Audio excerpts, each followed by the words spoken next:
नमस्कार बच्चों, हिंदी की कक्षा में आप सभी का स्वागत है। बच्चों, आज हम आपकी पाठ्य पुस्तक क्षितिज भाग 2 उसका पाठ 2 तुलसीदास जिनके द्वारा रचित है राम लक्ष्मण परशुराम संवाद, इसका अध्ययन करेंगे। बच्चों, गोस्वामी तुलसीदास जी का नाम आते ही हमको रामचरितमानस और रामायण की याद आ जाती है।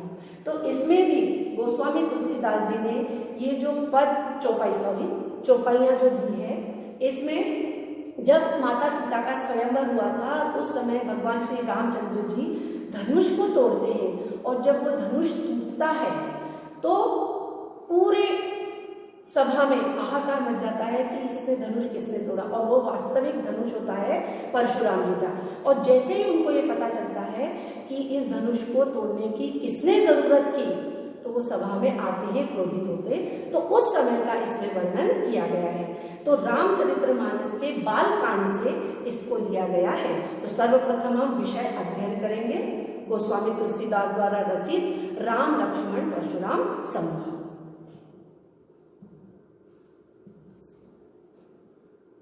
सूर्य शशि तुलसी रवि उद्दगन केशव दास, अब के कवि खदोत सम जह तह करत प्रकाश। हिंदी साहित्य प्रकाश में सूर्य के समान दैदिप्यमान तुलसीदास ने अनेक ग्रंथों की रचना की, परंतु रामचरितमानस की रचना ने इन्हें जन जन के दिलों में जो स्थान दिलाया है वो अतुलनीय है। माने रामचरितमानस की जब गोस्वामी तुलसीदास जी ने रचना की तो संपूर्ण जगत में इतनी इनको ख्याति प्राप्त हुई कि जिसकी हम तुलना ही नहीं कर सकते। अतुलनीय माने जिसकी की हम किसी से तुलना नहीं कर सकते। राम भक्ति मार्गी शाखा के, देखिए गोस्वामी तुलसीदास जी ने जितने भी काव्य रचनाएं किए हैं उसमें श्री रामचंद्र जी का ही वर्णन किया है। तो ये राम भक्ति मार्गी शाखा के कवि में इन्होंने जिन ऊंचाइयों को छुआ वहां तक अन्य कोई नहीं पहुंच सका। माने इनके समान अन्य कवि उस ऊंचाइयों पर नहीं पहुंच सका। रामचरितमानस का जो महत्व उस समय था वह आज भी बरकरार है। माने रामचरितमानस हमारे कई युगों का है, लेकिन आज भी इसको पूजा जाता है और उसको जगह जगह पर क्या किया जाता है, बखान किया जाता है। तो आइए इस पाठ राम लक्ष्मण परशुराम संवाद के अध्ययन द्वारा रामचरितमानस के बाल कांड के एक प्रसंग का हम अध्ययन करते हैं। बच्चों, हमने पहले ही आपको बताया कि रामचरितमानस के बाल कांड से इन चौपाइयों को लिया गया है। किसने किया है? श्री तुलसीदास जी ने।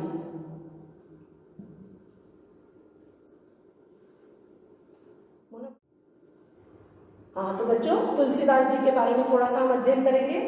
हिंदी साहित्य काश के सूर्य के समान तुलसीदास जी का जन्म उत्तर प्रदेश के बांदा जिले के राजापुर गांव में सन 1532 में हुआ। कहाँ हुआ? बांदा के राजापुर जिले में सन 1532 में हुआ। कुछ विद्वान इनका जन्म स्थान सोरो जिला एटा भी मानते हैं। देखिए, जो ये हमारे सूरदास, कबीरदास, तुलसीदास, मीरा, इनके इसमें जन्म स्थान में जन्म के बारे में थोड़ा सा किंवदंतियां, यानी कोई कुछ कहता है कोई कुछ कहता है, क्योंकि पर्टिकुलर किसी को नहीं मालूम है। तो यहाँ पर भी उन्होंने बोला है कि कुछ विद्वान इनका बांदा में बताते हैं और 1532 बताते हैं, और कुछ इनका स्थान क्या बताते हैं, सोरो जिला एटा में बताते हैं। तुलसीदास का बचपन बहुत कष्टों में बीता। हमारे जितने भी ये प्राचीन कवि हुए इन्होंने बहुत संघर्ष किया है, तो उसी प्रकार तुलसीदास जी का भी बचपन बच्चों बहुत ही संघर्षपूर्ण रहा।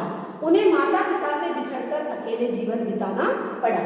उनके गुरु का नाम नरहरि था, यानी इनके जो गुरु थे उनका नाम था नरहरि। इनका विवाह दीनबंधु पाठक की पुत्री रत्नावली से हुआ।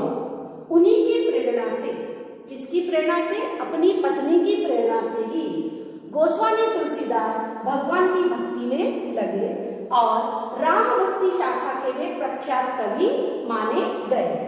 इनका देहावसान माने इनकी मृत्यु सन 1623 में काशी में हुई। तो इस प्रकार ये इनका क्या हो गया बच्चों, जीवन परिचय।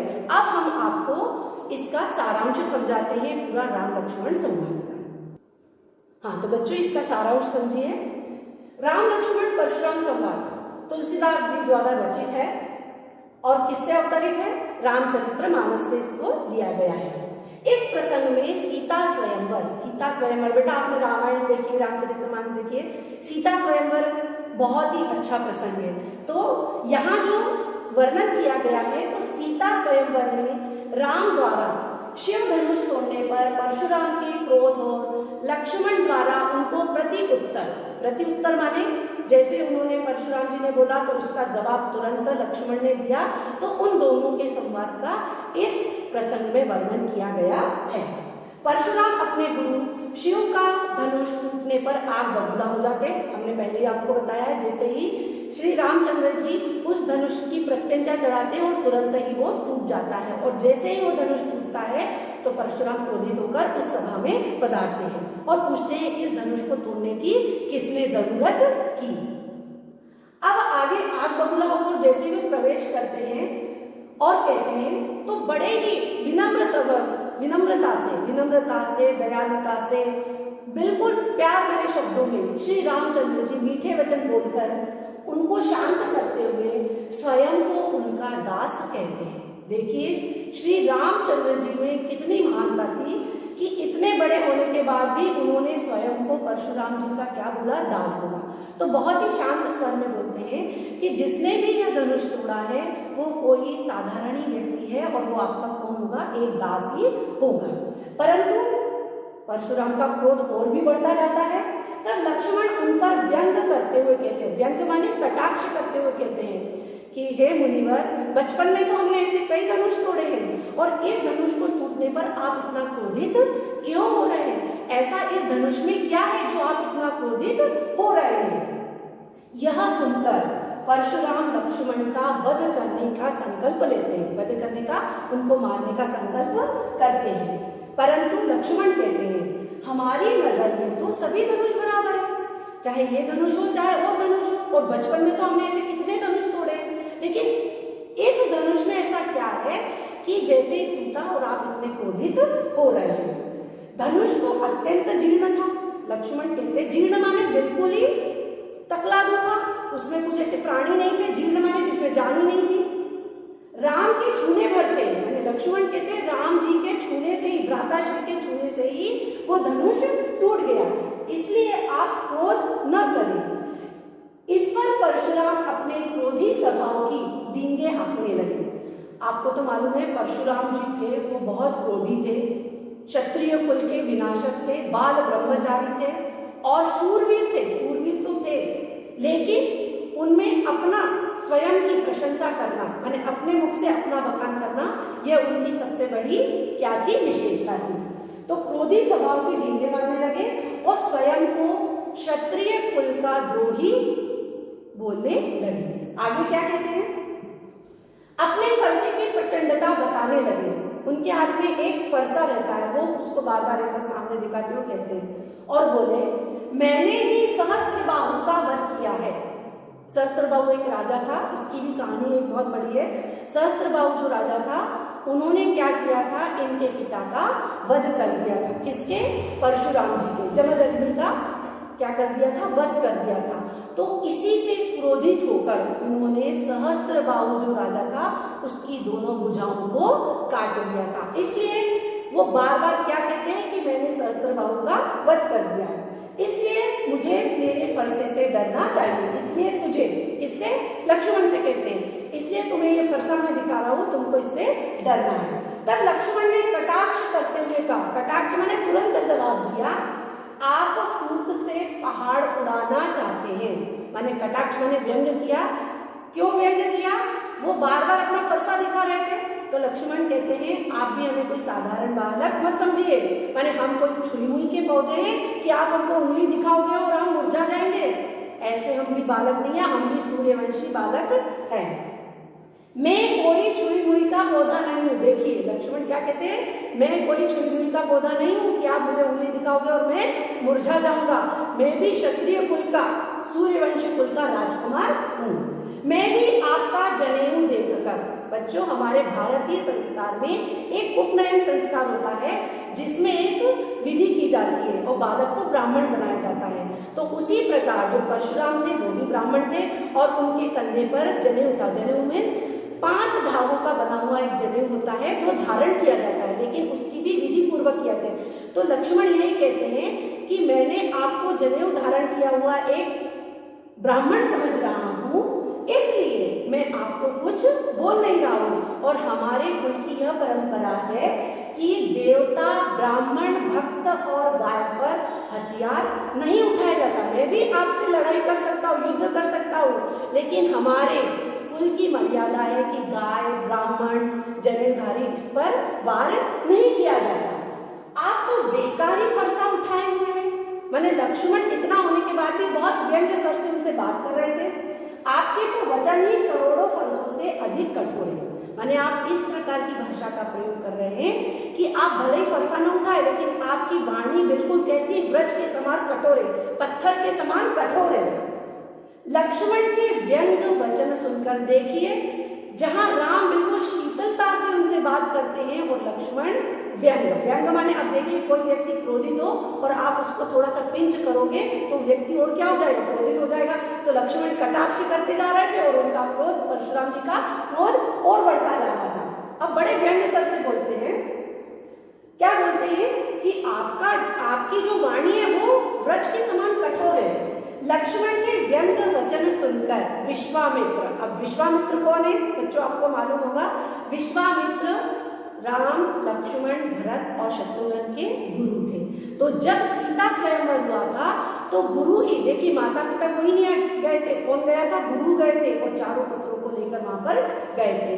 तो विश्वामित्र से बोले कि यह बालक वध करने योग्य है। माने जब व्यंग वचनों में लक्ष्मण बोल रहे थे तो परशुराम जी विश्वामित्र जी को संबोधित करते हुए कहते हैं कि हे गुरुवर, आप इस बालक को समझा लीजिए, अब ये बालक जो है वध करने योग्य है। फिर क्या कहते हैं, इसे मेरा प्रताप सुनाकर रोक लो। माने फिर से उन्होंने अपनी नींदें मारी कि मैं फरसा दिखा रहा हूं, मैं क्रोधी हूं, तो कहते इसको समझा लो। लेकिन विश्वामित्र मन ही मन मुस्कुरा रहे थे कि परशुराम ये समझ नहीं रहे कि ये कोई साधारण बालक नहीं है, मैं क्षण भर में ही इसे मार डालूंगा। कौन कहता है, परशुराम जी कहते हैं मैं इसे क्षण भर में मार सकता हूं और मार डालूंगा। इस पर लक्ष्मण बोले, हे मुनि, फिर से उन्होंने कटाक्ष किया, फिर से उनका और गुस्सा तेजी से हो गया। आप अपनी बड़ाई अपने मुंह से कई बार कर चुके हैं। देखिए वीर जो होता है वो अपनी प्रशंसा स्वयं अपने मुख से नहीं करता, वीरता रणभूमि में दिखाई जाती है। तो लक्ष्मण फिर से कहते हैं मैं तो कब से आपकी प्रशंसा सुन रहा हूं और आप अपनी ही प्रशंसा बार बार कर रहे हैं।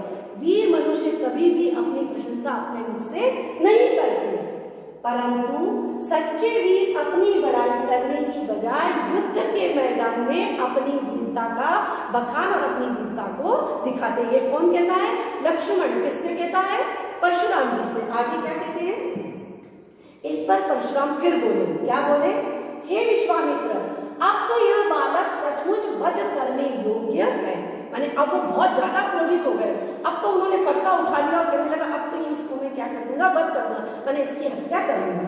मैं तो तुम्हारे प्रेम और सद्भाव के कारण ही इसे छोड़ रहा हूँ। मैंने परशुराम विश्वामित्र जी से बोलते हैं मैं तो आपकी तरफ देख रहा हूँ और आपके प्यार भरे शब्दों को देख रहा हूँ, इसलिए मैं इसको छोड़ रहा हूँ। तो अभी तक तो मैं इसका क्या कर देता, वध कर देता, नहीं तो मैं इसे कब का काट डालता।